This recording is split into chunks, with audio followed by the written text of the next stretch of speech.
up, everybody? I'm John Goggins, the founder and CEO of Tier5, and welcome to the Tier5 Partner Spotlight. I'm here with my beautiful wife and business partner, Ankita Nandi.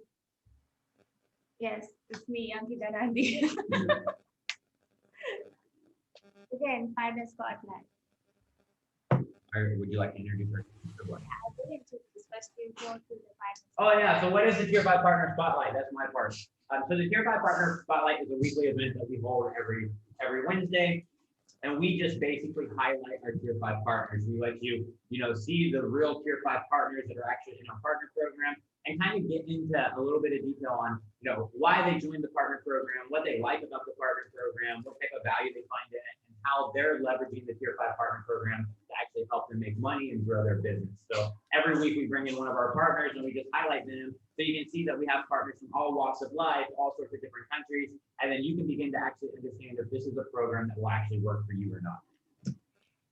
Hey everyone, so this is Ankita Nandi, and today we have Mike C on our show. So Mike C, he is an introverted lab analyst who recently transitioned into the online world. He is a business owner. He is a SaaS entrepreneur who teaches other people how to generate like a side hustle, how to generate continuous leads and sales on autopilot. So Mike, how are you feeling? And tell us a little bit about yourself. What's your background and why are you here today? Good. Thank you guys for having me on, and I'm happy to be here. Actually, it's been a little bit of a crazy morning. So kind of just hopped in here, got started. So I guess a little bit about myself going back, I don't know how far you want me to go back. I was supposed to watch some of these interviews over the weekend, but I got bombarded. Some of the past interviews, because I think you guys had two. I think I'm the third person that you have actually interviewed. So I really don't necessarily know what to expect. So just going to kind of give you, how I got into the online marketing world and everything like that. So basically my background is pretty much. What was your childhood like?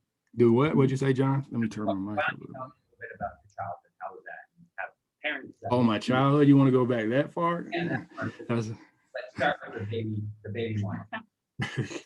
Well, let's see. My birthday is, actually, I guess just growing up, I guess the online world, I grew up from a time, because I'm 42 years old. A lot of people say I don't look like I'm 42, but I'm 42 years old. So actually, I grew up in a time where there was no internet. So I still remember, I guess, just pretty much just playing video games. That's all we had. I guess people still play video games, but now they play video games online.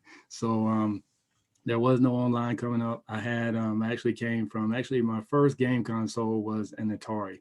So pretty much, I used to play all day long, used to play Atari. Then I moved from Atari, I guess, to Nintendo, then to Sega, and pretty much, but looking back at that situation now, it actually, it pretty much just helped me, sit me down in one location, pretty much where I was, just sitting playing video games all day. But now I just sit and build campaigns all day online. So just growing up, it allowed me to just put me in a certain situation that actually prepared me for what I'm doing now, because I can sit for hours at the computer and, not have any issues. But I guess just growing up, I grew up as an only child. So that's why I told Ankita and John to actually introduce me as an introvert. So I really didn't have, anybody to play with or anything. I pretty much just play with myself. However that sounds, man. I know that's kind of, whatever, but I didn't have it, pretty much, I guess every now and then my cousins and stuff would come over, but that was rare and that was random. So it was it's pretty interesting situation. Actually, I just watched the show Mr. Robot, and I was like, I can somewhat relate to how he is doing, just creating different personalities and all that stuff, as far as just because if you're by yourself and you really don't have anybody else to lean on, anybody else to talk to, other than your parents, I have friends and stuff like that every now and then, but I was still isolated. I was still an introvert. So that pretty much set me up. And then I grew up, I guess, in I guess one of the biggest transitions, I guess, growing up for me was actually I grew up in a Catholic school. So I went to a private school. And I guess I don't know if you guys know what this means, but I'm sure somebody out there on this feed knows what this means. But I was the only, pretty much the only one in my class as far as, skin color, skin complexion, and all that stuff. So that was pretty interesting, where I had to actually go home and, deal with, I guess my particular race, but then I had to go to school and deal with another particular race. So that was pretty interesting growing up. I didn't really experience too much racism, but I did in certain situations. But the biggest transition was actually because I was in Catholic school from kindergarten to actually 8th grade, and then from 8th grade to in my high school year, from middle school to, well, actually from high school, 4 years, I actually went from a private school to a public school. And the only thing that I knew about public schools was actually the movie with Morgan Freeman in it. I can't think of the name. The name actually eludes me now, but it's basically set in a setting in New York. It was a public school, and I was thinking that all public schools were like that. So I really didn't know what to expect. So on my first day of school, I was real, pretty much intimidated, shy, all this stuff, and I didn't know what to do because I didn't know anybody, because everybody was pretty much together. Everybody was in the same middle school, so they were in the same 8th grade, and then they just transitioned obviously to high school. So pretty much everybody else knew each other, but I didn't know anybody. And this one guy walked up to me, was like, "Hey man, it's gonna be okay, man." He's like, "Hey, why don't you hang out with me for the day?" Which was obviously a good thing. And actually, I talked to that guy for a while after we graduated, but I actually lost touch with him. But that was a pretty interesting situation. But what it taught me was, that I can actually thrive in any situation. I really, I guess necessarily right now, I still had to grow in the fact that I did not. I really don't care about, people's opinions, which obviously, if you're going to do anything online, so I know a lot of you guys that are watching this video, that are watching, this interview, I know that you are, pretty much marketing online, but you really cannot think about what other people are going to say about you. And that's why I like, John's story and Keaton's story, especially as far as John, because I know a little bit about his background and everything that, happened to him.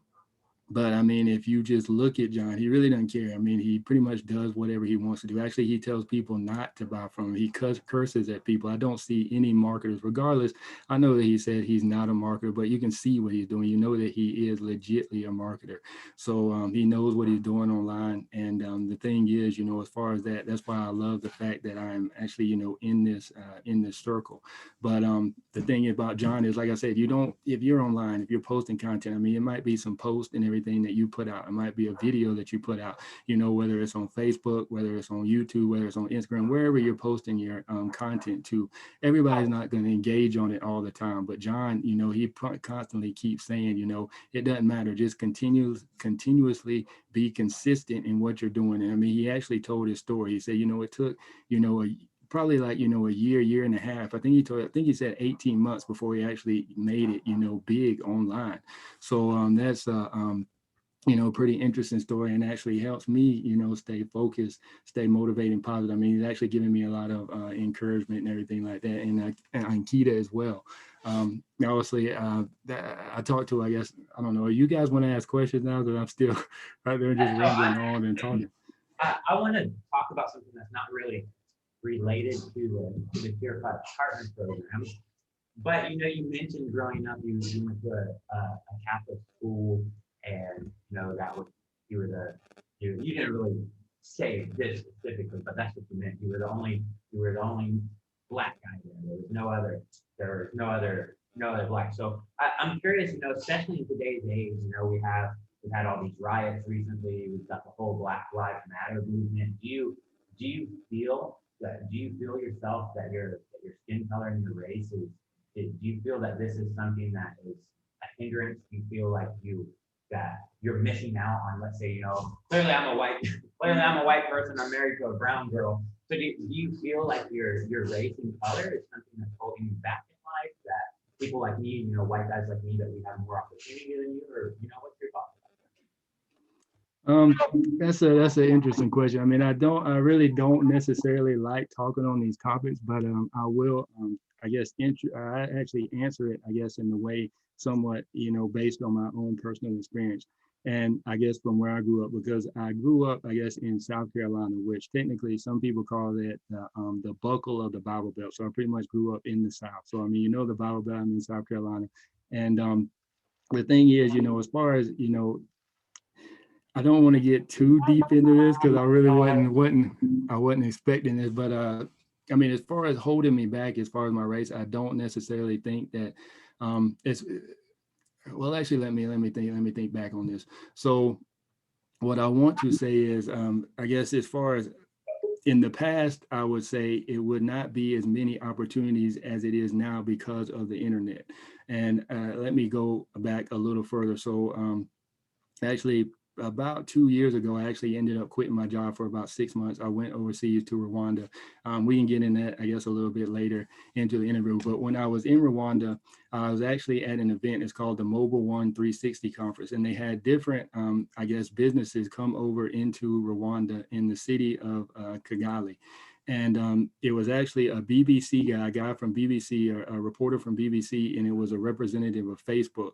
And they were actually, battling back and forth because obviously the BBC does not like Facebook because, a lot of people are getting their news from Facebook.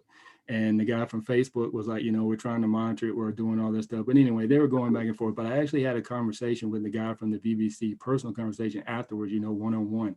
And I talked to him. And he was like, well, what do you think about, Facebook? He started saying all these other things about Facebook because I told him I was a digital marketer and I, market online. I use Facebook for the majority of my business.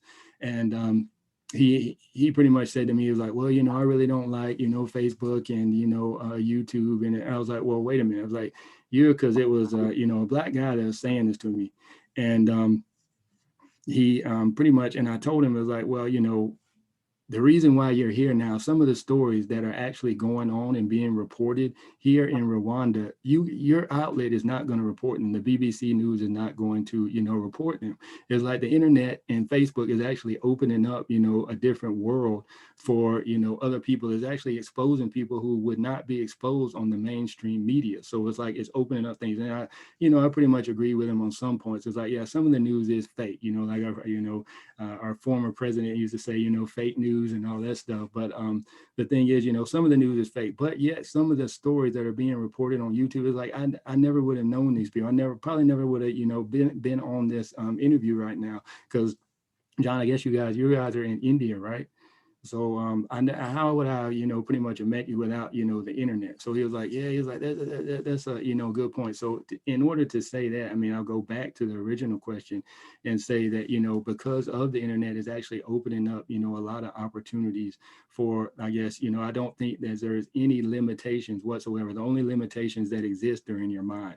So, I don't necessarily think now, but in the past, I would say probably so, because there's just I mean it's kind of, I guess it plays both worlds, but for me in my world now I can pretty much see. But I mean the thing is, if you have an opportunity, you have an education, which I do have an education, but obviously I grew up, I guess in a circumstance that a lot of people can't grow up in. I mean, I didn't grow up in the inner city, so I don't want to, speak for people who are in the inner city. But in my situation, as far as me getting an education and, progressing me, I don't think in that realm anything held me back. But yet I can see if you don't have that education, being a black guy in the world, as far as Black Lives Matter and everything like that, I do see I guess there is, certain not to say that even I'll go back even a little further. Even being in South Carolina, I haven't experienced a ton of racism, which is some people equate that to, I guess,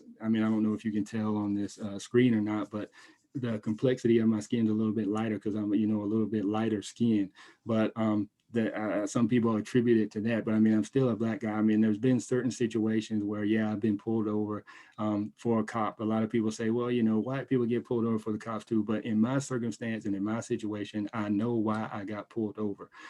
If I go pretty much into well, let me just go into the story because people are going to actually generalize. So I want to just give details. So actually, I was going to work one day and I actually pulled off the interstate. A cop was behind me. he actually pulled up. This was nighttime because I was working third shift. Don't necessarily want to give the roads and everything, but I was in South Carolina. So actually a cop pulled up beside me. He took his floodlight, shined his floodlight into my car, pulled back behind me, turned his lights on. So I was like, why is this guy pulling me over? So actually it's something I should have did because I was only maybe about 5-10 minutes from work. So actually I went down into a little cul-de-sac, which I probably shouldn't have did because it was at nighttime. Nobody was there. But anyway, I did what I needed to do. So that way, I don't know. I just figured I need to pull over as soon as possible. So anyway, I pulled down into the embankment, and the cop said, I asked him, he got out, he asked me for my ID registration and all that. And I asked him, I said, well, actually, let me go back. Let me actually tell the car. So actually, I asked him, I said, before he asked for my driver's license registration, I said, can you please tell me why you pulled me over? And he took his flashlight, shined it into my car, didn't answer my question. I said, can you please, officer, can you please tell me why you pulled me over? Which obviously, yeah, there's certain things you don't want to get an attitude, as far as, I guess, the steps, especially being a black guy at night, or black guy, anybody, anytime, especially because as somebody told me, as far as cops and everything, the reason why they're on edge is they don't know what you have in your car, which I agree with. So I kept my hands on the wheel, and I asked him, I said, cop, I said, officer, can you please tell me why you pulled me over? He said, driver's license registration, please. Then I gave it to him, didn't, say anything, just handed it to him. And then he went back to his car, still hadn't answered my question. So I know what he was doing. He was running my ID, my tags and everything. So then he came back, handed me my stuff. And he was like, the reason why I pulled you over was, actually, he did. He came back and asked me, he was like, where are you going? He's like, I'm going to work, which I had my work clothes on. And I think I had my ID on as well, my badge ID, where I can badge into work. And he said, the reason why I pulled you over was I guess in most cars, I guess they have, well, obviously you have your brake lights that, obviously indicate, when you're putting on brakes so somebody won't ram into you. But there's a strip in my car at the top of kind of in my rear view mirror, and it has actually, I guess, three lights that are, pretty much when I hit my brake lights, it lights up. So he told me, he said, the reason why I pull you over is the middle light in the back strip of your windshield was out. I was like, are you serious right now? I was like, I didn't tell him this, but it was like, why are you, but pretty much, in my opinion, he was racial profiling. I think he was trying to figure out, if, I had something on me. But the thing is, in certain situations, I think that, not all bad cops, not all cops are bad. So I do think that, yes, racial profiling does exist. Racial issues do exist. But and then, like I said, in certain situations, I can go a couple of other times in my life, but I guess to revert back to, what we're originally saying is, I don't think, the only limitation, especially right now, as far as the internet, where since the internet exists, the only limitations are in your mind, because there's a ton of people who are getting a ton of views, making a ton of money.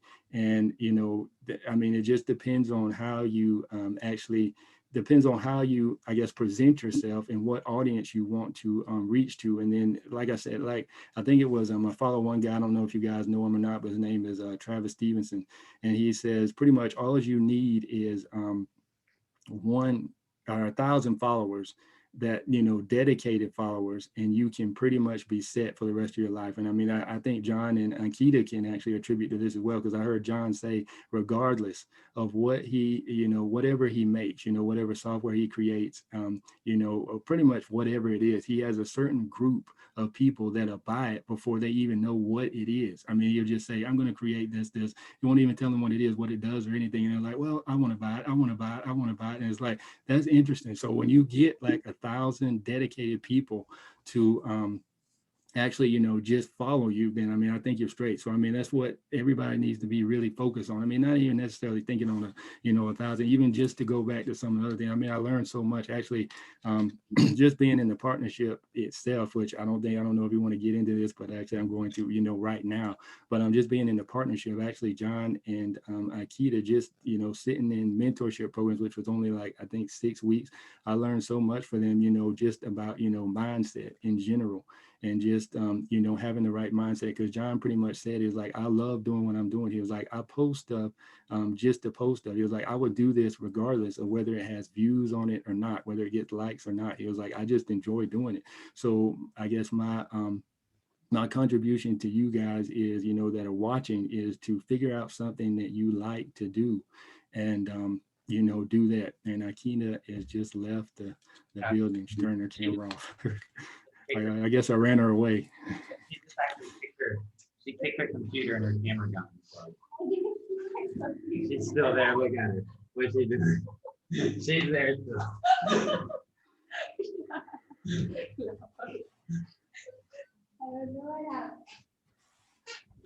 So yeah, you know, that I think that's one of the most important things, Mike, is just being, you know, you just be yourself and you do the things that you're, you know, authentically happy and you're authentically enjoy doing, and the followers will eventually come. Your tribe of people will eventually come, you know. So it's like for me, I'm just trying to be myself, because at the end of the day, I have to live with myself, you know. And you know, for you, let's say at the end of the day, let's say at the end of the day, you do experience racism, right? Because it is a real thing and it does exist. Well, at the end of the day, do you really want those people as customers in the first place? Do you really want a customer that's going to look at you and judge you based on the color of your skin, and that's going to be the first judgment? I mean, do you really want to serve that person? Do you really want to? You don't want it. So, like, to some extent, that's a great thing, because it's automatically, you know, it's like me, I curse the polarized people. All right. So it's like, that's an instantly polarizing thing. It's like, okay, hey, all the racist motherfuckers, guess what? You don't fucking buy from me because you don't like my skin color. So they're instantly, boom, they're gone. So it's like, okay, now who are you left with? Well, you're left with the real people. You're left with the people that you could actually, you know, you could actually work with. So why don't you tell us a little bit about your career background? You know, like what types of job have you had? What types of education do you have? Well, I guess setting me up for, I guess, where I want to go. So I guess actually something that set me up was actually, I guess, being in private school. So I knew that education was important. So I got an interesting story of when I transitioned from private school to actually public school, where I guess I was pretty much making like pretty much C's and D's. I mean, I was just pretty much an average student in private school. And then when I transitioned to public school, I remember I went into, actually, I think I started the class late for some reason, I guess, transitioning and all that stuff. They put me in another class because they really didn't know where to, I guess, put me in, because they didn't know how I was going to perform, which I don't know if they sent my transcripts or not or anything. Like, I didn't know about all that. My mom took care of all that. So I remember our first day in Spanish class, everybody pretty much was struggling with speaking numbers and stuff in Spanish. I was like, how do you guys not know that? And they've been in class maybe like 3-4 weeks. And it's like, the teacher was calling on people, you know, to do their numbers and all this stuff. And they were struggling. It was like, so the teacher, I don't know if she knew where I was from, because I had I think my teacher in private school was actually from Guatemala. So I only took like 2 years of Spanish, which I don't know if you guys are trying to learn a foreign language. Spanish was a lot easier for me than French was. I took French from 1st grade to 6th grade, and I knew more Spanish in 2 years than I knew French in all those years. I got a lot of, I guess, generalizations as far as why that is. It might have been my teacher. I didn't like my teacher, my French teacher, but I like my Spanish teacher. So anyway, regardless of that, the teacher called on me, and in my high school class, and she said, Michael, do you know the numbers? Actually, I think she might have called me Miguel. And then I just started going, you know, the numbers. I went up to, I think, like 20, and then I started counting in tens. And I remember this one guy, he turned around and looked at me. He was like, man, where are you from? I was like, it's numbers, man. It's like, y'all have been in class for almost 3 weeks. You don't know the numbers. So then I realized it was like, I started taking honors classes and all that stuff. They transitioned me. So I actually transitioned from an average student to, I guess, a straight A student, which I ended up graduating number 3 in my class, but my school wasn't that big. So just to kind of give you guys, I mean, but still, I guess that's kind of good. I mean, it was only, I think in my graduating class, it was maybe about 150 so people, which I graduated number 3, but that actually kind of excelled me and, you know, pushed me into, you know, going on to college.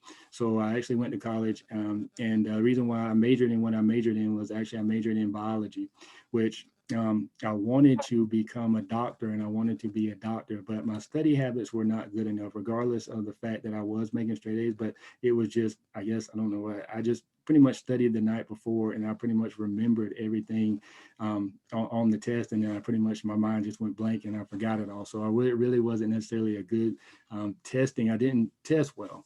So I was like, I don't think being a doctor is going to be for me. But the reason why I picked biology was, it was actually one of my teachers in high school, and she kind of, I guess the way that she taught, it really made me pretty much love the biology and everything like that. So I majored in biology at, I don't know if I want to say this or not, but I know there's probably some Clemson fans who are listening, but I majored in I don't know if you guys get into that or not, but I majored in biology, graduated with a BS degree at the University of South Carolina Gamecocks. So I pretty much was, I guess I never really moved out, that much, now that I'm thinking about it, as far as, I pretty much stayed in state, pretty much, stayed at home all the time. I never really transitioned out. Yeah, so anyway, regardless of my job, so I went to college, graduated with a BS degree in biology, but I did make, I guess, a statement that I'm pretty much biting my teeth now, kind of came back and bit me in the rear end, as far as I made a statement. So one of my, I guess, college peers, classmates, they asked me, like, what are you going to do, when you graduate? And I was like, well, I don't necessarily know what I am going to do, but I know what I'm not going to do, and that's work in the lab. And for the past 18 years now, I've pretty much been working in a lab, or different, various labs, which that's why you should never say never. That's pretty much what I've been doing. So I actually worked at, different pharmaceutical companies. If I name some of them, you guys will probably know. I'm pretty sure some of the people, if you wear a contact solution, contact lenses, you probably are using some of the products that I have tested. So actually, pretty much what I do is I'm more than likely actually different, I guess, everything that you buy on the shelf, or buy in the stores, especially medicine, pharmaceuticals, and all that stuff. It has a specification, which there's certain ingredients and stuff in there, and all the ingredients that are tested, or actually that are listed on there, I actually help test those ingredients, like, I guess, the percentages and everything that you see on the bottles. We actually use specific instruments that can actually calculate how much is in those different components and bottles and all that stuff. So that's pretty much what I have been doing for the last 18 years now, which I'm not a big advocate of. I don't know how far this is going to go. Hopefully the FDA and the government doesn't see this video, but I'm not an advocate of pharmaceuticals at all. I mean, the stuff that they put in pharmaceuticals, the chemicals and everything, just the raw materials that they put in there, it actually says on the bottles carcinogen. And a lot of people say, well, yeah, a lot of people say, well, we're only putting a small amount in there, but still, I mean, would you want a small amount of AIDS injected into you, or, any, STDs or anything like that? Oh, just a little small amount, it's not going to kill you. As far as even the vaccines and stuff, man, I don't want to get it necessarily on that, COVID and all that stuff. Just inject a little flu virus into you, or a little COVID into you, you'll be okay. No, man, come on, man. What kind of sense does that make? But anyway, yeah, so that's what I've been doing. But I think, just as far, I don't know, go ahead. I just see you guys are laughing. I don't know if you want to make a comment or not. So I don't know how you guys, how do you guys feel about pharmaceuticals? I try to do everything natural, but a lot of that comes from my wife. So, I mean, she researches all that stuff. My wife is actually a health coach. And just to give a plug for my wife, she actually has a website and everything like that. I know that we're actually doing the partner program, but I want to throw my wife out there as well. So go check it out, which I think it's on the link. Actually, I don't know, just go ahead and ask. I'll keep rambling on. I'm going to change subjects from, but I mean, as far as pharmaceuticals and everything, I don't necessarily, I mean, in my opinion, I don't take them. I mean, because I see what goes in them, and then just the smells itself. And another thing is, they do not want you to technically inhale the chemicals that you are putting into products that you are ingesting. So we have to work in a hood. A hood pretty much just sucks all the fumes up in there, which we can't really work with a lot of these chemicals out in the open. I mean, sometimes I do work with a lot of the chemicals and stuff out in the open, but I mean, like I said, on the label itself, I mean, it technically says this is a carcinogen. If you guys don't know what a carcinogen is, it means something that creates and causes cancer. So, I mean, I mean, you think it's like, why are we even taking, these pharmaceuticals, which hopefully, nobody will be knocking on my door, guys in black suits and stuff like they came and got, Tesla, everything like that. Hopefully nobody will be knocking on my door. But yeah, I mean, you can just research some of the stuff. I mean, all this stuff's on the internet, which is another thing, man. Like they say, this is the information age. So, anything you want to find out, all you got to do is search for it. The only thing that, is really stopping a lot of people is just time itself. So that's why, you got content creators like, John, myself, Ankita, to pretty much dumb everything down for you guys. We do all the research and you just follow us, whatever particular niche you're looking at. Just find somebody in that niche. That way you don't have to go do the research yourself. So, yeah, that's pretty much my background. I don't know if you guys wanted all that or not, but what's up with the switch from, so now you're also getting into online marketing, lead generation. So what's that switch about? I mean, how did that come about? Oh, that's an interesting story. Actually, the fact that you every time I tell my story, it's a little bit different. But when I tell my story, I see things in a different way. So now the fact of, as far as me analyzing on different instruments, I kind of, from, I guess, my job itself, I kind of take that and I actually transition that to the online world. I think that's why I love building software, not necessarily building. I want to build software. That's why, I'm in, John and Akita's circle. You just got to have the, the paper. You got there and, you got to throw it out. But, as far, but even not even necessarily having the paper as far as creation, but you can actually take it and use it and actually sell it. That's why I like the partnership program, is the fact that you don't necessarily have to create your own software, originally, even though I want to do that because there's certain things that I want to, create on my own. But the thing is, this already exists and, the software is working. People are already selling it, it works. You don't have to worry about any support or anything like that. So, and I saw the opportunity in doing that, but the transition as far as me, transitioning, I guess, from the lab role or from my job into the online world is the fact that, I have a very analytical mind. I like piecing things together. I like figuring out, how does this connect with that, which a lot of that, I learned just pretty much on my own, just pretty much trial and error, because regardless of, a lot of people say, well, you went to college and all that stuff, that doesn't matter. I mean, the fact that I did go to college and I did get a job in the lab, I still had to learn things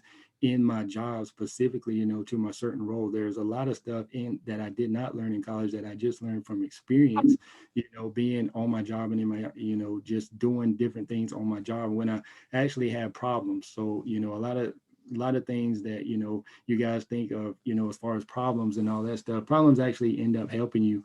And, they actually help you grow because of, different problems and stuff I've had with the instruments. I've actually learned, how to, I guess, how a specific instrument works. And that's the same thing, as far as software, anything like that.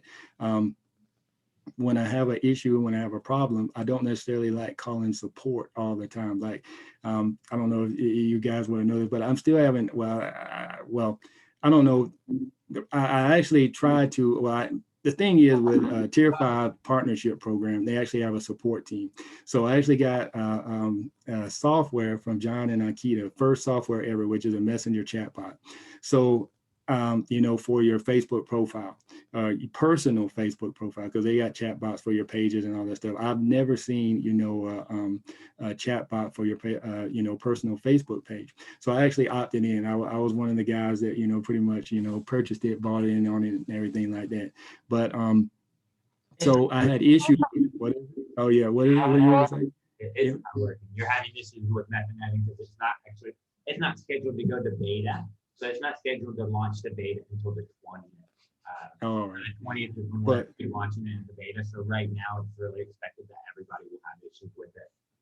All right. Yeah. So regardless of that, I was having issues with it and I was trying to fix it myself. It was like, I'm not going to call support. So I tried to fix it. But then I was like, maybe I should, just email support, which support emailed me back within, normally they don't work on the weekend. So I emailed them. So they emailed me back within pretty much, I guess, a 24-hour period, regardless of the weekend. So that's a good thing. So guys, if you have any issues with the software, once you hop into this program, man, you got a support team on your, on your side. So, but how I got into really the online world was actually my wife.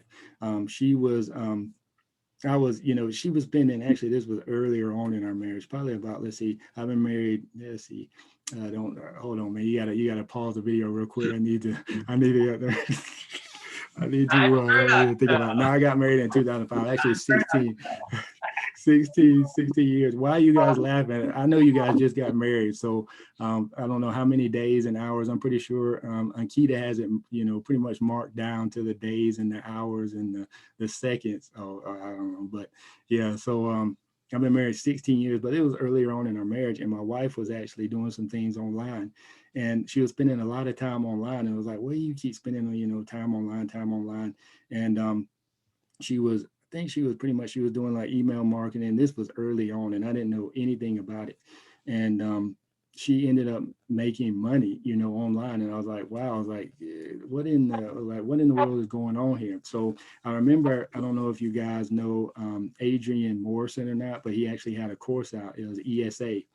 And I went back and forth, pretty much asking my wife, because that course, I mean, earlier on, I mean, I don't know, some of you, I don't know who's necessarily in your audience, but I know a lot of younger people, you guys just pretty much, you put your credit card information online real easy because that's what you're used to, that's what you grew up on. But coming from my generation, when you were actually you didn't purchase anything online. I mean, like I said, I grew up in a time where there was no internet. Then actually we had dial-up. You had to listen to that thing for to get online and all that stuff.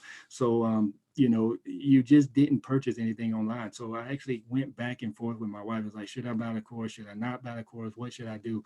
And I ended up purchasing the course.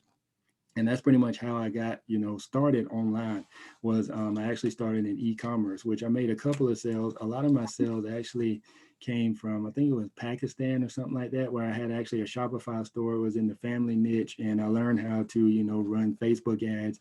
I learned how to build a fan page and all that stuff. So I pretty much, just transitioned. So I guess my world was, a lot of people talk about, they got scammed and stuff online, which that never necessarily really happened to me. I mean, I actually got into a good circle, which is obviously a good thing because I know it puts a bad taste in people's mouth when you actually get on, when you actually purchase a course and then the creator, you don't really get the course, or, the creator never shows up.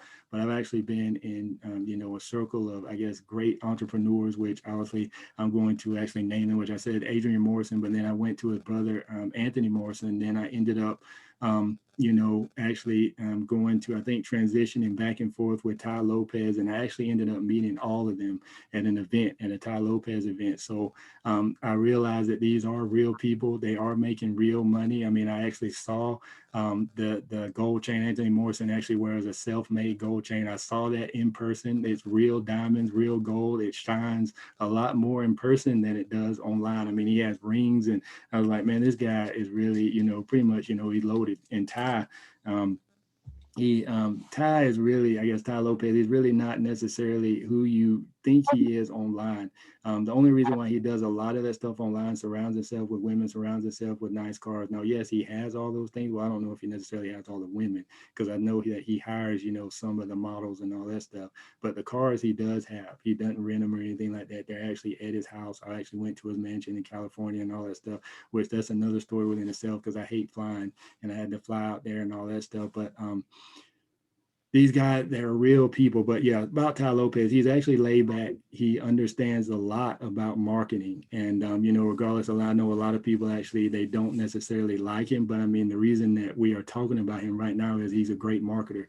Just the fact that we're bringing his name up, or I'm bringing his name up right now, the fact that he's a great marketer. I mean, I pretty much see, John. I mean, I just pretty much, I did do that comparison. I compared John to Tai Lopez. The fact is that, he is whether that's a good comparison, bad comparison, but as far as marketing, Tai knows what he's doing in marketing, and John does too as well. So the thing is, that's how I got started into online, was actually from my wife, and just transitioning from e-commerce into just doing other various things online. And obviously, yes, it was a big transition, because when I first got online, I really did not want to do these interviews whatsoever, didn't want to show my face whatsoever. But then, I realized and actually stepped out. I mean, a lot of I guess, of my growth online actually occurred and actually happened once I stepped out of my comfort zone, because obviously I told you guys that I'm an introvert. But the thing is, I try to put myself in difficult situations and in hard situations. I mean,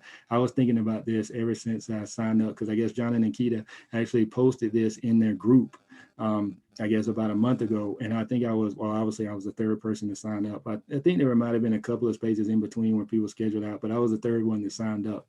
And I didn't want to sign up. I mean, I was nervous, I'm fearful. But, once you put yourself into, a situation that's out of your comfort zone, that's where a lot of your growth, pretty much occurs.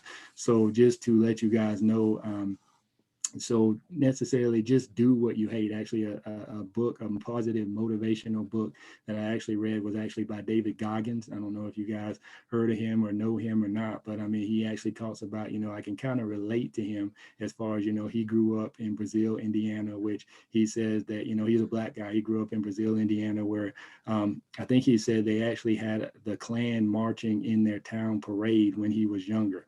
So, yeah, and that's pretty much the area he grew in. I think he said there was only like maybe 10, 20, black people in the whole town, families in the whole town.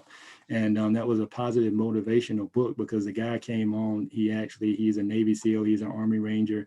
Like, I think one of the only few people in, United States history that has ever done that, actually become a SEAL and a Ranger. I mean, the training for SEALs is hard enough once you become a Navy SEAL. But, as far as you being an Army Ranger as well, that's hard as well. So, I mean, and he did both of them. But then, I think he had the pull-up record for a while. I mean, he did a lot of stuff, but he talks about, just having a strong mindset. And he's like, the thing that, pretty much put him in the place where he is now is, the fact is he did things that he hated to do. I mean, he runs every day. I mean, not necessarily that I started running because of him, but actually I run every day. For the last 200 days, I've been running at least a mile or more a day, every day straight. I mean, I don't take off, because I realize that when I work out, and, some people say, you need time off, all this stuff, you need to take the weekend off. I realized, formerly back in my life, when I took the weekends off, I would stop for a month, and I wouldn't do anything else. So I said, well, what if I just keep going,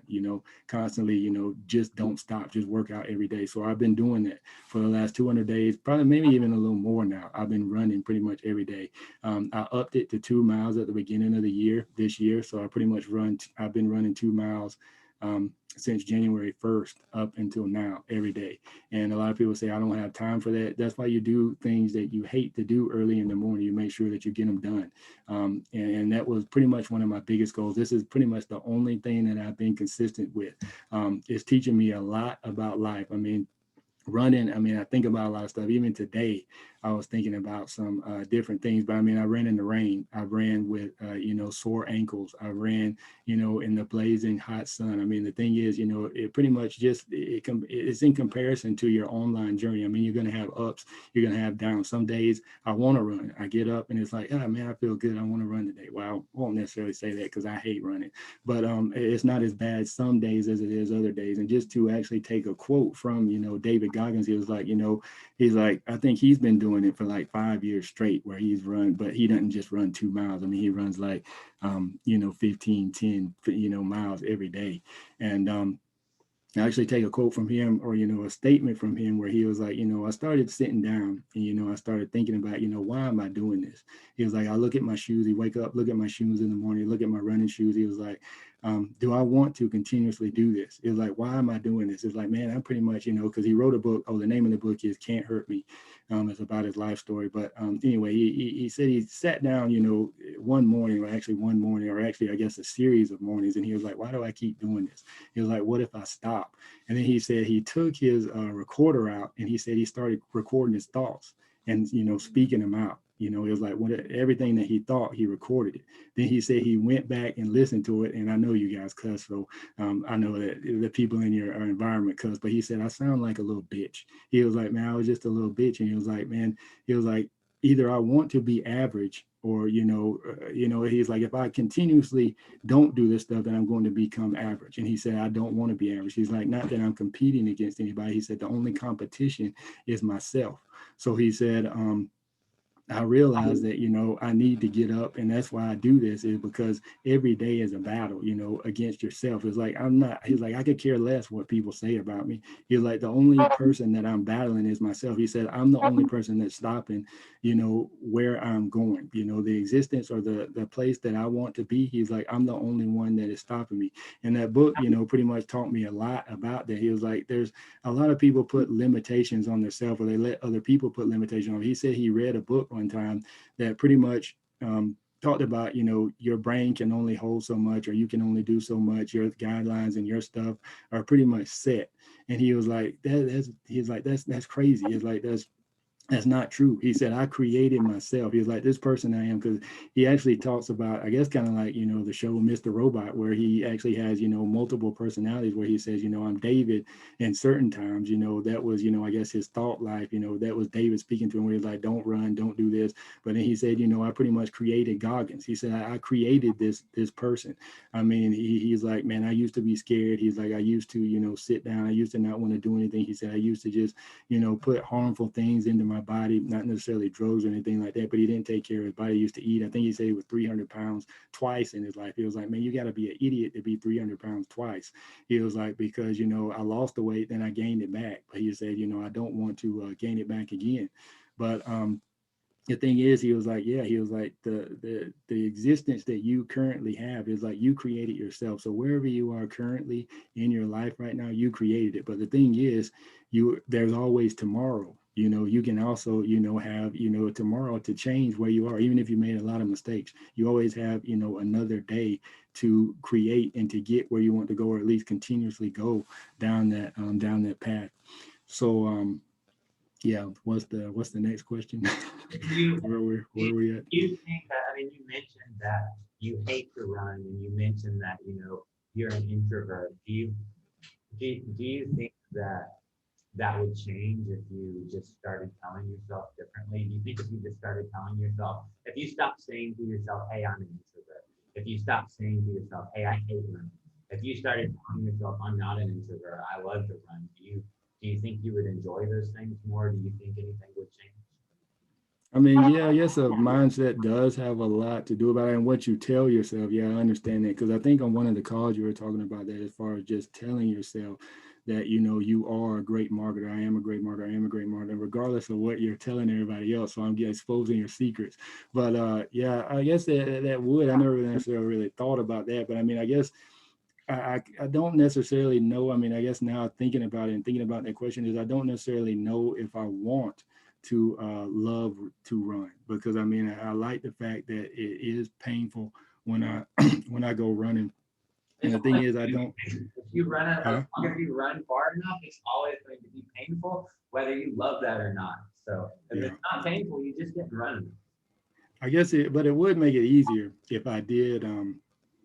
I guess, yeah, I would say, yeah, if you enjoy doing something, it's going to make it easier. But I guess I like the struggle of just getting up in the morning, doing something that I know I don't want to do. It kind of gives me motivation for the day, because it's like, man, I already did something that I don't want to do. So how, whatever else I face throughout the day is like, regardless of whether I planned it, whether I didn't plan it, I know that I can push through it because I've already done it for the day. So that's what I tell myself. It's like, man, I already did something that I don't necessarily like doing. I've done it. I accomplished it. It's over. So I might as well just continue to do things that either I like to do or I don't want to do. Obviously, yeah, if I meet something that, I'm going to like to do in the day, or something meets me or comes to me that is actually that I do like, then obviously, yeah, it makes it a lot easier, it makes it a lot sweeter. But obviously, yeah, if something comes to me that I don't want to like, because you're always handling problems, battles, all this stuff. Thing is, you have to, it's not necessarily, what do they say, is like, it's not necessarily what comes at you, it's how you respond to it. So, it's how you react to whatever comes at you. Because I mean, you really can't necessarily control everything that comes at you, but you can control how you respond to what comes at you. So how did you first hear about the Tier 5 partner program? Actually, that's an interesting story within itself. I always have a lot of different stories, but I guess I was first originally introduced to you guys from actually, I think it what's the guy's name? Anyway, it was a marketer. I was in a, I was in a, I was in a program, or actually, I guess it was a mentorship. Chris McCoy. I don't know. You guys know him? Does that name ring a bell? And he actually told me about the Tier 5 partnership. But at the time, I was actually getting ready. I had just resigned from my job, and I was getting ready to transition and go to Rwanda to actually start a digital marketing company. So I didn't necessarily have the funds to get into, or I didn't want to spend the funds on that because I was, thinking I was using all my funds and stuff for the business. So I think he was actually the first person who introduced me to the partnership program. I think that was like right when you guys first started, which I'm kind of kicking myself in the rear end right now because I wish I would have got on, early. I wish I would have been one of those partners, those early partners, one of the first ones. But he told me about it, and then I guess a couple of years went by. And I think Glenn got Gold, how you say his last name. I was actually talking to him one night, and this is the weirdest thing because I saw him using some software. I was like, hey man, what software is that? Which this is an opportunity for you guys as well.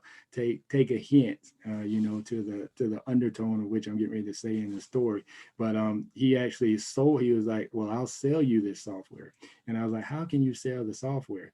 He was like, well, I'm pretty much a partner in the program, so I can pretty much sell it at 100% profit, which you can set your own prices and all that stuff, because technically I asked him, I was like, well, I want a deal. He was like, man, I want a discount. I was like, we've been talking to each other online, I kind of know you. It was like, man, I want a discount. I want a deal. He was like, well, I'll sell it to you. So technically he sold me, I guess, I don't remember exactly what the software was, but he sold it to me.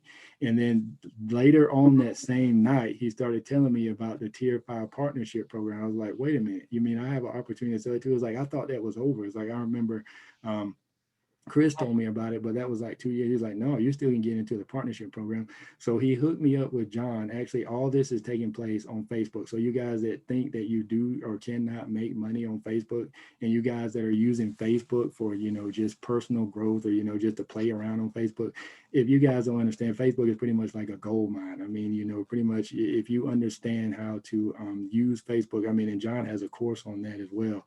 They'll actually teach you how to make money on Facebook. I mean, he pretty much talks about how he's, funding his business off Facebook, funding the business that he has now, all the software and stuff he created. He actually funded them, off of Facebook. But anyway, all this is taking place on Facebook and Messenger. So Chris told me about this in Facebook. That's how I met, Chris McCoy. Then, Glenn Gold was actually selling to me in Messenger, sold to me in Messenger. And then Glenn Gold actually connected me to John through Messenger in Messenger. So that's pretty much how I full circle. And then I guess there's the marketing chain for you guys as well. Just constantly, continuously, put out content, because obviously I think they say, it's what, like 8 or 10 touches that, a person needs to make before they make a purchase. And I mean, that's what it was for me with this partnership. So just continuously, put out content. So that's how I got involved. And then actually, as far as, and I talked to John, and then obviously John, pretty much let me know that he's not a marketer. I mean, he always says that. I mean, he said that in the conversation that we had. He's like, man, I could care less whether you buy the software or not. He was like, I mean, he didn't say this. Well, actually, I think he did say that specifically, but I knew where he was coming from. He was like, man, I already have, a ton of people, who are, I can, who are paying me monthly. I mean, that's another thing, about the partnership is it's a monthly recurring plan. So a lot of you affiliate marketers, I mean, I do affiliate marketing, I do digital marketing, I help, different businesses and stuff with their marketing and stuff online. But I mean, I guess the big thing about this partnership program is if you are an affiliate marketer, I mean, the affiliate products that you're selling now, you're probably only getting, a certain percentage of them. But with this partnership program, you can actually have the opportunity to make 100% off of the products that you are selling. So why spend your time and your effort in promoting, a product that you're only going to get half of? Now, obviously, yeah, you can sell a ton of this, but I mean, if you're selling a ton of products at, 40, 50, even if it's 50% is high actually for, a lot of affiliate products. So I'm pretty sure most of you guys are down 30, 35%. So the thing is, if you are an affiliate marketer and you're selling other people's products, I mean, you're technically pushing their brand up, which you can obviously, yeah, push your brand up too as well, if you know, depending on how you play it. But the thing is, if you are in the software where you're selling software in this partnership, you're actually helping other, you know, business owners, not just necessarily affiliate marketers, not just helping your own business. I mean, the reason why I got into it was actually is helping my own business, but yet I can turn around and actually sell the software that I'm using for my business. I can help other business owners. I can help other affiliate marketers. I can help other coaches. I mean, there's so many different people who can use this software. And I think they're actually expanding now. Help me out if I'm wrong, but the Tier 5 is actually expanding into other various social media platforms. I think I saw one of the partners actually partnered with John, and he's actually doing some Instagram stuff. I think that was Derek Johnson, I think his name is. And there was another guy, I don't know if he's actually in the Tier 5 partnership, but I know that he was doing something on LinkedIn. I know you guys just did something on Twitter, and then obviously you already got the ton of the Facebook, I guess, integrations and softwares and all that stuff. So that's pretty good. Actually, how long have we been on here? About an hour now. That's pretty interesting because I saw some of these other interviews and it was like, I don't know if I'm going to be, you know, on for an hour. This one's probably going to be about 30 minutes or so.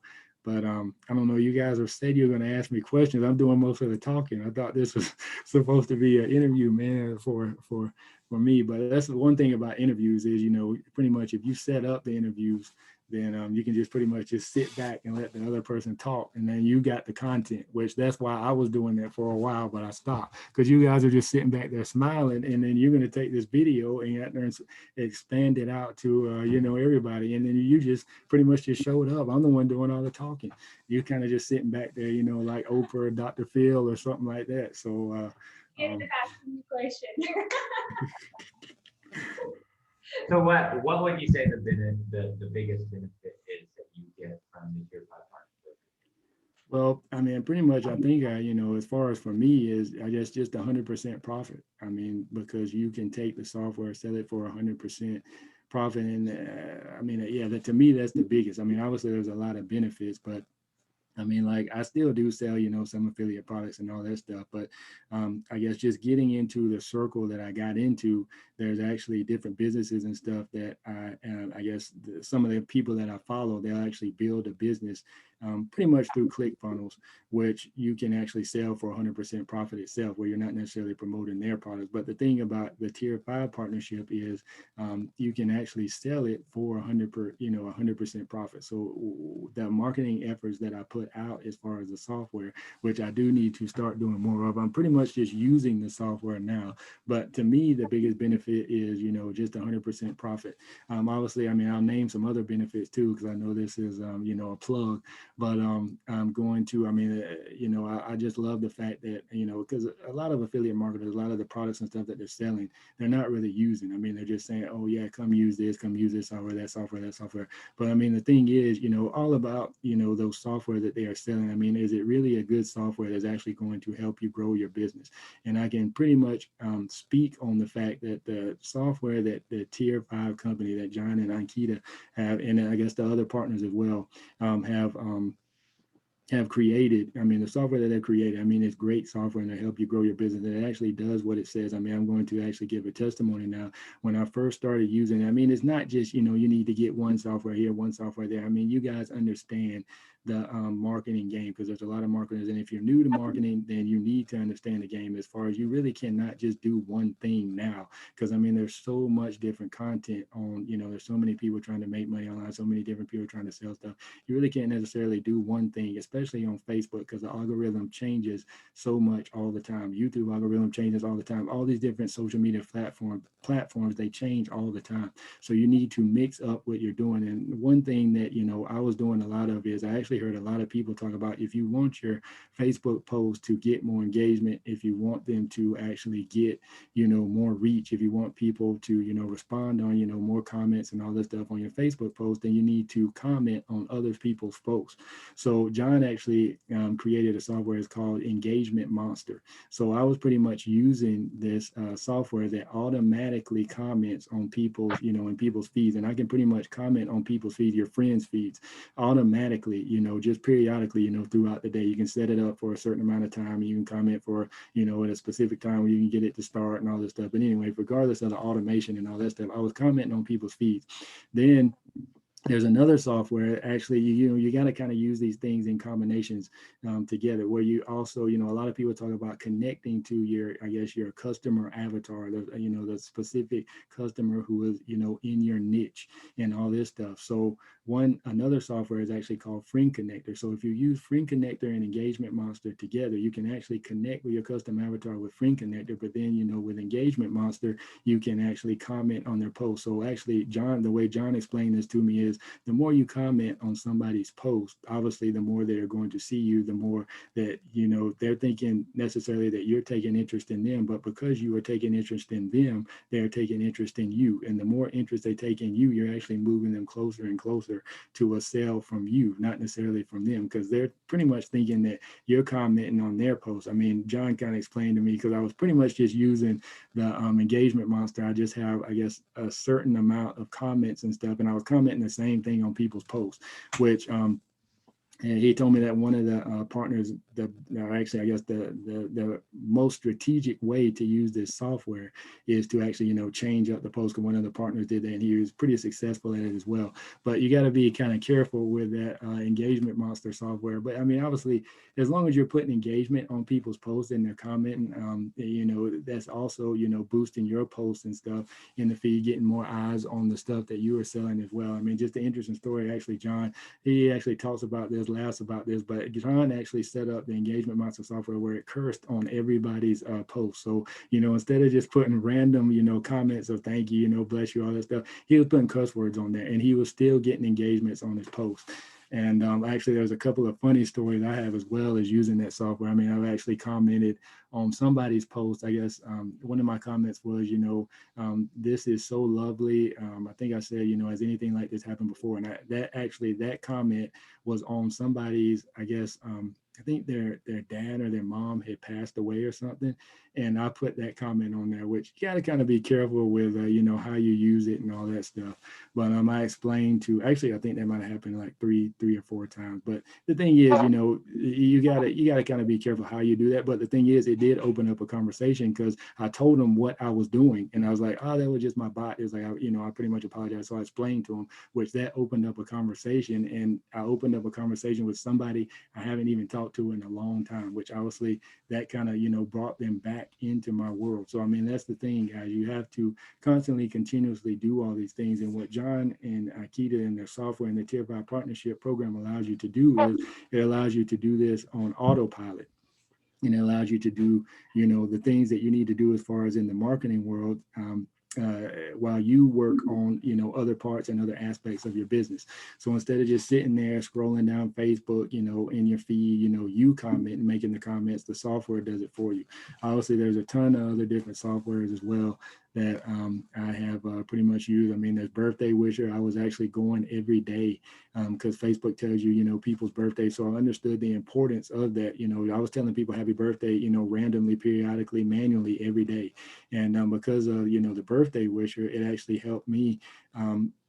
I use that to, pretty much put it on autopilot, automation, where every day is telling people happy birthday and, sending them personal messages. I didn't have time to do all that before, manually. So Birthday Wisher is actually helping me do that. And the thing is, guys, I'm talking about all these softwares, but yet I have the opportunity to sell all these softwares as well at 100%. I mean, how much easier is it for you to sell something if you're actually using it, enjoying it, you're passionate about it, and you actually, you can explain and show people, how to use it. So what is that one piece of advice that you would like to give to other introverts like you? Well, while you ask me, let me just go. I have to go pee really bad, okay? Go ahead. So I can ask the question. Yeah. So what is that one piece of advice that you would like to give to other introverts like you, who maybe who might have been going through the same struggle that you had gone through during your transition to come to this online world? I guess, well, to me, I know a lot of people don't necessarily like jumping in, but I mean, like I said, I read that book. I mean, one thing that I do recommend is, reading that book by David Goggins, and just having, I guess it just prepared me mentally, and it just helped me see that, you know, you really can't, I mean, you're going to have to do things that you don't like to do. So, and I guess one of my biggest progressions in understanding in that is the fact is, I know if being an introvert, you don't necessarily want to get online. You don't want to get on the camera. You don't necessarily, I mean, you might be, for me, it really wasn't hard necessarily making Facebook posts and all that stuff, but you're going to have to do some things that you do not want to do. I mean, you're just going to have to push through. But I know on the other end, there's certain people who want to do, I guess, or take certain steps. So, I mean, obviously I talked to somebody online, and the person was saying that they wanted to get on camera. It was like, how all of a sudden, because I mean, even my friend told me when I started doing lives and all this stuff, he told me, I mean, he's like my best friend. He was the best man in my wedding. I was the best man in his wedding. He was like, Mike, he was like, what are you doing? He was like, you're pretty much changed. He was like, you didn't want to show your face online or anything. So like I said, I just kind of just hopped into it. I was like, I understand if I want to grow and if I want to build a business, then I need to do some things that, I don't want to, do. And I'm not saying that, in order for you to grow, you have to do this, but it does make it a lot easier, a lot faster, because you're getting your name out there and you can grow. I mean, this isn't the only beat all. I mean, obviously, yeah. But if you're an introvert, I mean, one thing that I would tell you is actually just to take incremental steps in, how you get online. Like I said, somebody was asking me, is like, how do you, get on camera? It's like, I want to start doing getting on camera, all this stuff, doing live. And I said, well, just take steps. I said, if you want to get on camera, I said, just record yourself, on video. And I said, if that's hard to do, I said, don't use the video and just pretend, get in the mirror, do something. I mean, you just have to pretty much take steps. I said, just take steps. And, if you can't get it, on the phone and record a video, get in the mirror and, say what you want to say. Then the next thing is, move. Once you feel comfortable in the mirror, pull your phone out and do that. Then once you feel comfortable on your phone, record it. Then if you once you record it, post it, if like I'm saying. So, I mean, you just got to take steps. And then, once you just periodically keep building. I mean, that's another thing that running has taught me, is just you have to consistently, just be consistent, pretty much, consistently be consistent, just constantly, keep chipping away. I mean, I always remember this. I think it was my high school history teacher who told me this, but it's like, if you actually drop a water, or, a drop of water over time on a rock, the rock will actually, pretty much, in that particular area where the water dropped, it's going to take a long amount of time. It's going to take years, but the water will actually put an indentation in the rock. I mean, you think about it, it's like, how in the world can water do that to a rock? But if you constantly do something over and over, I mean, you're going to constantly, you're going to win. Is it something's going to happen? Something's going to move. And then I think about the movie now. Actually, I just had a vision of, Shawshank Redemption, where they actually even said, I don't know if you guys know that movie, but it was a pretty good movie where Morgan Freeman, and I forgot the other guy's name, Andy. What's the guy's name? The white guy in Shawshank. His name in Shawshank is Andy Dufresne, but what's his name in actually real life? I'm not really sure. Oh yeah. But anyway, it talks about, where actually Morgan Freeman made a statement in the movie where he said, is like, man, there's no way, because they're actually in prison. Just to give you, I guess, a little time frame, they're actually in prison and all this stuff. But anyway, they're trying to get out of prison. And actually, Andy in prison is, actually he got in prison, which technically I don't really think he did anything to get in prison. So he really wasn't supposed to be in there, but he's like, I'm going to get out. And he and Morgan Freeman was like, there's no way he can get out, pretty much busting through the wall, hitting through the wall. And one day they go into a cell and he's gone. So actually what happened is, over time, every night he was taking time to chip away the wall with a little ice pick. And I mean, the thing is, that's what you guys have to do. I mean, every time you make a post, that's making one chip.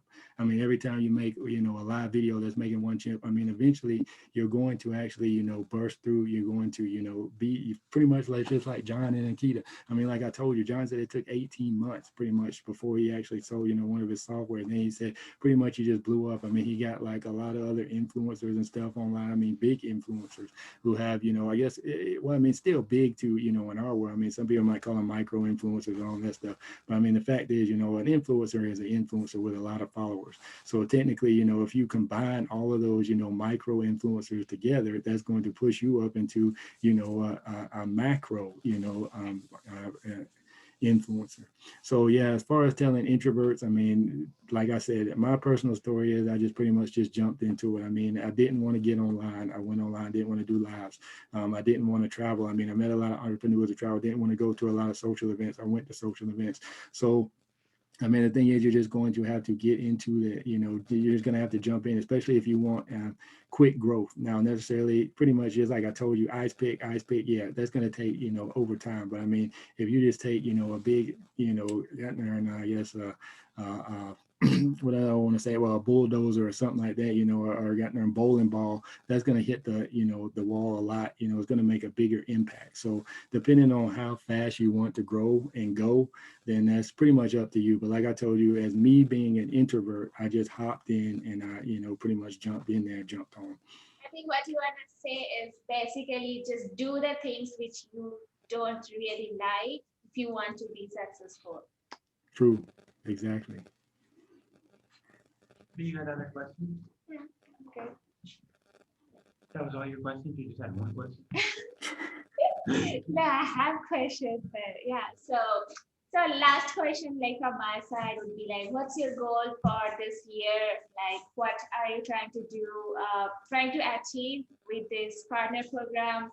Do you have any particular goal that you want to achieve this year with the partner program or not?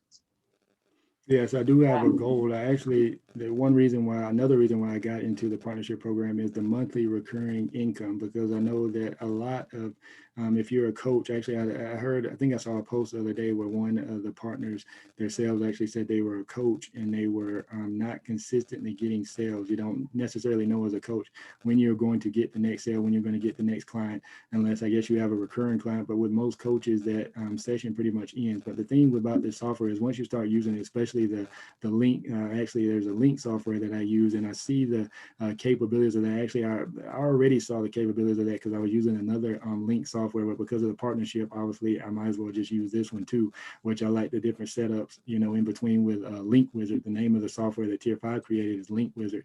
But once you get people into the, start to use this software, they're going to have to continuously use it, because if you put a ton of links inside Link Wizard, there's no way that you necessarily, well, at least for me, I don't want to get rid of Link Wizard, and I don't want to, have to, pretty much transition all those links outside of it. And if I'm posting the Link Wizard links all over the place, then I know I can't necessarily change the links. I don't know where they're at, and I pretty much put them in email. So you actually constantly got a person hooked. And I see John smiling, so I'm pretty sure that was the idea of why, he created the, Link Wizard. So you're pretty much.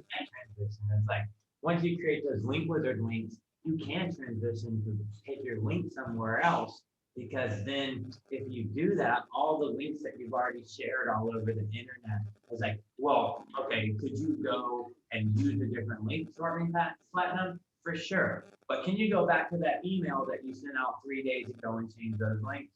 No. Can you change all the links in your text messages? No.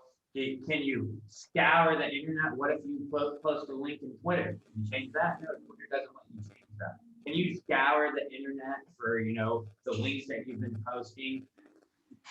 I mean, you could, but how much time would that take you versus just paying $47 a month? And then on top of that, with Link Wizard, you can go to one central location and you can change that. You can change that link in one central location, and you can change it every day if you want. So you could have, let's say, your YouTube video, and without ever going to YouTube, you can change that direction link where people are going. So, but yeah, that's the goal with a lot of SaaS software is to create a tool that works and that's functional, but also create some type of dependency, and then it's like, hey, it's kind of like, if you look at alcoholics, they'll buy a pack of beer before they pay their electric bills, and well, probably not their electric bills because they want their beer cold, but for sure before they pay their rent. Why? Because they're dependent on that. Like they can't even think about living without that. So whenever it's time to, okay, well, let's cut expenses. Well, most of the time they're just actually cutting expenses so that they can buy more beer, right? So it's like, it's kind of the same way with software. If you build a software, right? Well, the big difference with software is it's not slowly killing your livers, right? So it's actually providing a utility for you. It's actually providing a function for you. But then it's like, okay, hey, do I want to like, okay, once you start using Chirply, can you live without Chirply? Yeah, sure. But once you get an extra, 10 hours a week free because Chirply's freed up all your time, do you really want to go back and not pay the $100 a month so that you can now have to spend 10 hours of your time doing stuff that Chirply easily automated? Well, probably not. Oh, speaking of Chirply, that's one software I need to get into and start using because actually I was just playing around. I actually hacked you the other day, funnel hacked you. I actually used an alternative email address. So let me see what John's got going on here. So apparently, actually I opted into one of John's pages. And it had a number up there. It's like, if you want this or whatever, call this number or text this number. So I text the number, man, I'm still getting, and so technically, I mean, I see the capabilities and the possibilities. I mean, I see how powerful Chirply really is. So I got an email from John, but then I think in the email, I don't remember exactly how the flow went, but regardless of that, I got an email from John, but yet then I got a text from John, and I'm periodically still getting texts, and then in some of the texts that I'm getting, it's actually telling me to check my email. So I'm like, this is pretty much, this is a good sequence, a good flow. So I need to actually start using Chirply because I build out chatbots and stuff, in Facebook, and then obviously you guys just got the one, as far as for your chatbots for your personal page. But the thing is, as far as with Chirply, you can actually pretty much create, I guess, automated messaging. I mean, to me, a chatbot is just necessarily, well, I guess technically, yeah, a chatbot can respond, automatically and all that stuff. But I mean, to me, you can actually send automated messages to people's, phones, to their texts.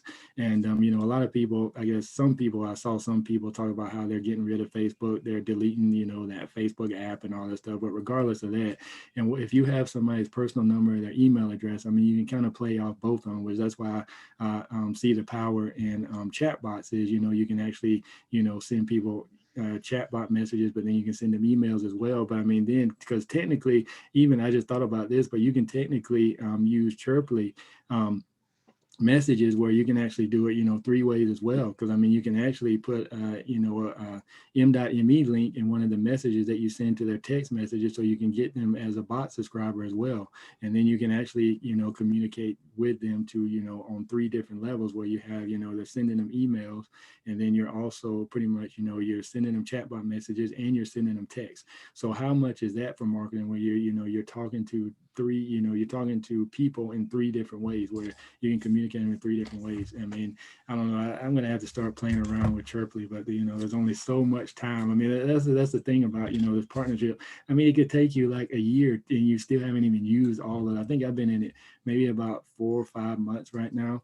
But I know you asked me for my goals. So I guess my goals are to actually get people into, I mean, as far as specific goals, I don't necessarily really have those yet, but I do want to get people onto the plan. And recurring, obviously get them into a recurring plan. But obviously, another thing is with the Tier 5 partnership is you have access to all these partners, so you can ask them questions and see what they're doing or see what they're posting about. So you're not necessarily on your own. So you have a partnership, and that's another thing as far as, if you go out, you create your own software, which I know a lot of people are doing now, Chrome extensions, all that stuff. The thing is, you're pretty much on your own. You don't have a support system. You don't have people who have been in the place where you want to go. You don't have people who are in your shoes or the shoes that you want to be in. You don't have people to do that. You're pretty much on your own. But if you hop into the Tier 5 partnership program, you can start selling the software, see what John and Akita are doing to grow their business. I mean, they grew their business from scratch. I mean, yeah, you can talk about how John had chatbot I guess clients and all that stuff, but the thing is, regardless, on Facebook, I mean, John does this periodically. He did this a few months ago. I think he said he posted something on Facebook and they deleted his account, man. That's how ruthless John is in certain stuff. So he actually created another account and he's growing it from scratch, which I guess even with less than 100 people, I think it was smooth how he did that though, man, because he actually sent an email. That's the importance of having, email subs and subscribers, because he sent an email out saying that his account is down, and then he actually put a link into his new account. He said, friend request me and you'll get, I think he might have said you'll get a special deal or something if you friend request me, or, something like that. But anyway, it was already people. He had less than 100 friends and it was already people willing to give him money. Somebody said, I want to be the first person to send you money on this account. So it was like, how in the world is he doing this? But he actually tells you, I mean, if you get in his, ecosystem, if you get into his circle and you actually follow, both of these guys, because Ankita is doing a lot, as far as the marketing as well. But I mean, if you follow these guys, you can learn the tactics that they are using. I mean, it's not necessarily, well, I mean, you can do what John says, but I know Gary Vee says don't necessarily do what I say, just, follow me and do as I'm doing. But I mean, you can do what John and Akita say, and you can also do what they're doing. If you follow them and you watch them and you see what they're doing, if you study what they're doing there, I mean, obviously you're going to make sales. And John was confident. He's confident about his product and his courses. He said, if you really follow my course and you implement my course, he said, you're going to eventually make money. Obviously, he didn't say it was 100% guaranteed, but the fact of the way that he said it, I took it as 100% guarantee. It's like, if you really do this, you will make money. And not necessarily that you're going to have to, make money on Facebook, make money, the way that they made money. But the thing is, like I said, you need to consistently be consistent. I mean, if there's a theme, about this, or over this interview, that's what I would take it as. Just be consistent. I mean, consistently doing things. Well, actually, I'll add something to it. Consistently do things that you necessarily don't want to do. Because there are days that you wake up, you don't want to have, post, because you don't know how it's going to be, you don't know what to say. And John and Akita are actually good at, creating content. It's like you have content, just talk about the fact that you don't want to talk about anything. It's like you always have something to say. It's like, just say that, just say, I don't have anything to say. I just want to get on and say it. And they're constantly doing stuff. I mean, some of the videos and stuff they post, I mean, it was one video, I was like, why are they online? I mean, John was just walking around his house, and then he was actually telling people, it's like, are you going to buy my products now? Are you going to buy my products now? It's like, I'm walking around my house. It's like, will you buy my products now? It's like, I just opened up my world. It's like, do you trust me enough now to, it's like, I just show you my house. Will you buy my products? It's like, man, what is this guy doing? It's like, why is he walking around his house? But I mean, the thing is, he constantly tells you, it's like, if people are seeing you, then they're constantly psychologically going to remember you and talk about you and think about you. I mean, another marketer that I follow is Anthony Morrison. And I actually did an interview with Anthony Morrison. I was the only student, his only student that did an interview with him. And I don't think he did one to this day, because I asked him a question on the interview and I was like, hey, I said, are you going to start doing this? And my wife always laughs at this for the fact that she saw how he reacted in his body reaction. She's like, he's not going to do it. Because I don't know, on the interview, he kind of said, he was like, well, I'll think about it and all this stuff, just the way he reacted. But the thing is, as far as John and Ankita, you need to just open up and you need to follow them. I mean, and that's one thing about this partnership program, is the fact is you have access to not just John and Ankita, but you have access to everybody in the partnership program. So, I mean, you guys, if you are thinking about, especially if you're an affiliate marketer, you need to hop in and just go ahead and start selling stuff at 100%. But if you're thinking about starting a business, then a software business is the way to go. And I have to attest to this as well. Actually, we were I was in a meeting in, I think it was Miami, at a hotel. Tai Lopez was in there. He said one of the biggest markets to get into is software. He was like, he said it's wide open. He was like, a lot of people want to start businesses, do products and stuff. He was like, software is one of the easiest things to do, and you can expand everywhere. It's like, it's not oversaturated. There's not a lot of people, and even if there is a lot of people doing, I mean, there's so much other software that you can create the sky's the limit as far as software. I mean, you don't even necessarily have to create software for marketers. You can create software for, business owners, and especially with Chrome, doing Chrome extensions and all that stuff.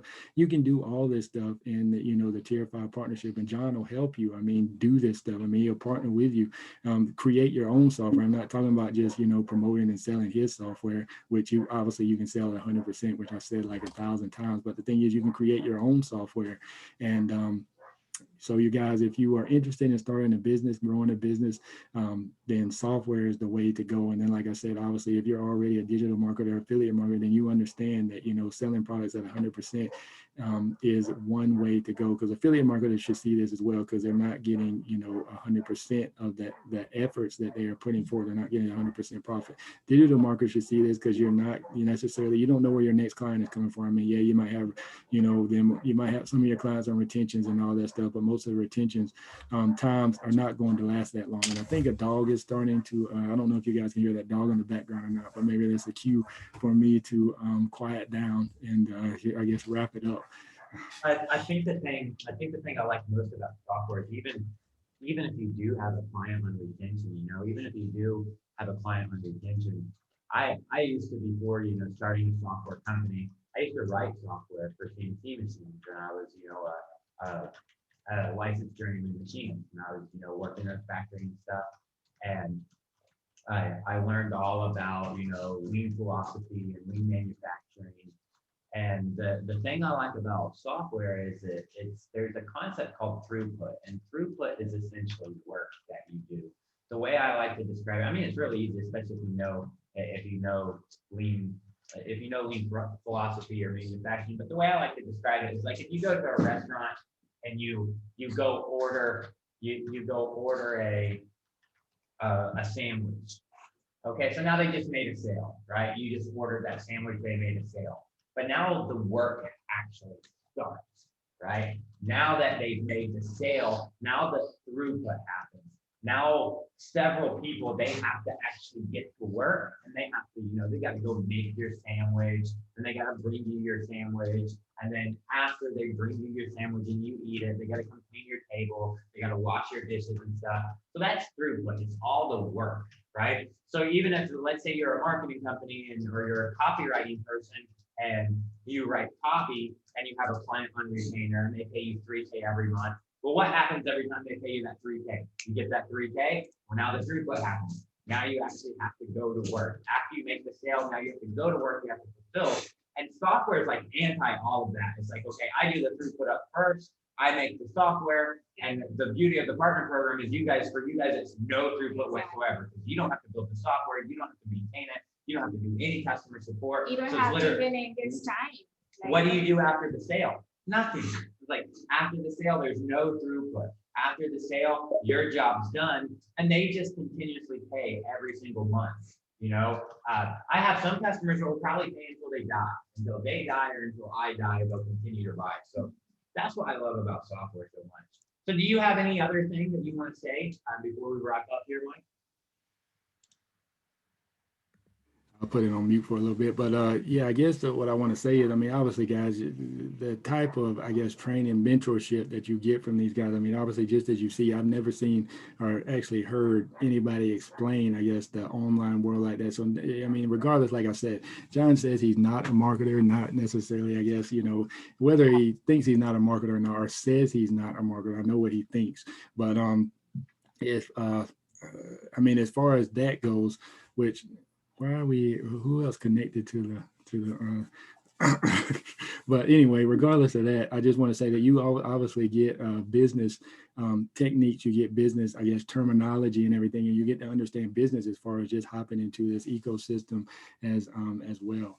And like I said, guys, I mean, it's never too late to get in the game, but the earlier you get in, then obviously the quicker chance is, you have to play. If you don't play the game, then obviously you can't win. So the thing is, guys, I mean, the time is right, especially right now, because there's a lot of people who are actually hopping into the online world. There's a lot of people, who are actually looking to and want to do organic marketing. And obviously this software will definitely, a lot of the software will definitely help them out, as far as doing organic marketing. And actually, guys, I know pretty much know who Billie Jean is marketing.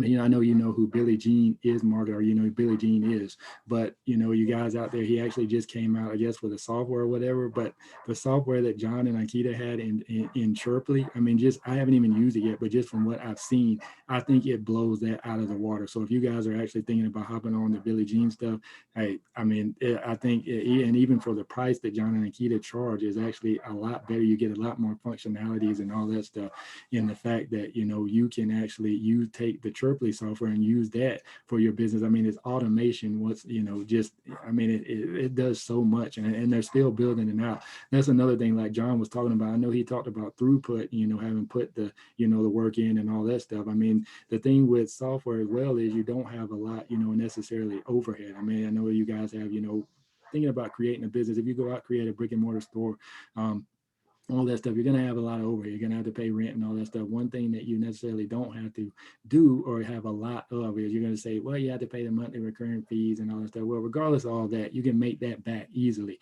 off some of the software. I mean, some of the softwares, especially the Chirply, I mean, you can sell that for at least $200-300 a month, which I think people are actually doing. I don't know what the actual tier top, John, what is the tier top price for Chirply a month? So our top plan for Chirply is $9.97 a month.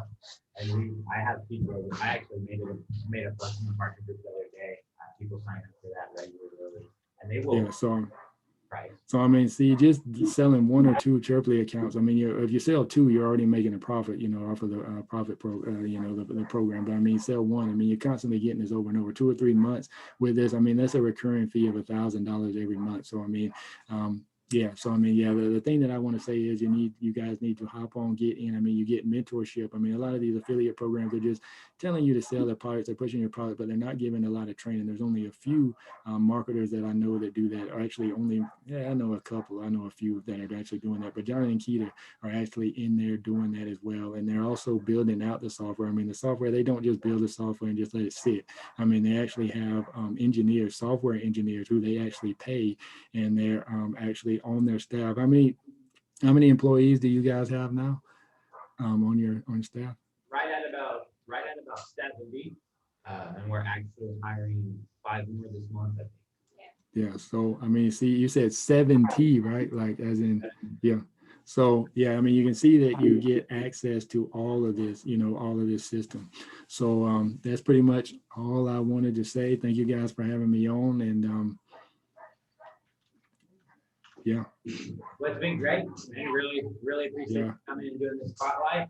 I appreciate you being in the partner program. Yeah, it was really great having you, because I really did not expect that we would go this long, because you introduced yourself as an introvert and you were kept going on, speaking, talking and talking. And I was like, wow. So yeah, it was great having you, Mike, on the show. So I think we're good, right? For sure. We'll see you at our next meeting on Friday. Bye.